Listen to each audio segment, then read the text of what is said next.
இப்போ சொல்லுது சிங்கம் நரிக்கிட்ட தூக்கிட்டு போ, தோலை உரிச்சு சுத்தம் பண்ணி எடுத்துட்டு வந்துச்சு. நரி கழுதையை தூக்கிட்டு போய் உரிச்சு சுத்தம் பண்ணி எல்லாம் எடுத்து வச்சுட்டு கழுதைக்கு இருந்த மூளை எல்லாத்தையும் நரி சாப்பிட்டுட்டு பாக்கி எல்லாத்தையும் கொண்டு வந்து தலைவர் சிங்கத்துக்கிட்ட வச்சுச்சு. தலைவர் சிங்கம் பார்க்குது, ஈரல், தாம்பரங்க, குடல், கறி, தலை, நாக்கு, எங்கடா மூளையை காணு அப்படின்னு சிங்கம் பதறிடுச்சு. நரி நக்கலா சிரிச்சிச்சு. ஏன்டா சிரிக்கிற, கழுதைக்கு மூளை எங்க அப்படின்னுச்சு தலைவர் சிங்கம். நரி சொல்லுது, என்ன தலைவரே, மூளை இருந்திருந்தா கழுதை 3 தடவை என் பேச்சை கேட்டு வாங்கிட்டு வந்து சாகுமா? மூளை இல்லாத கழுதைக்கு மூளை கேட்குறியோ, உனக்கு மூளை இருக்கான்னுச்சு. ஆஹா, கடைசியா நம்மள மூளை இல்லாத, ஆமாமா இல்லாம தாண்டா இருந்திருக்கேன் சரிதான்டான்னு எப்படி ஓட்டுறான் பாருங்க கதையை. கதை மாதிரி இல்லை.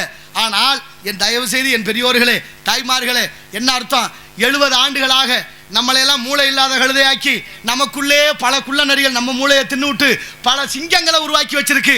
எந்த சிங்கத்தினாலையும் என் ஏழை எளிய மக்களுக்கு வாழ்வில்லை என்ற யதார்த்தத்தை புரிந்து கொண்டு நாளைய சமுதாயம்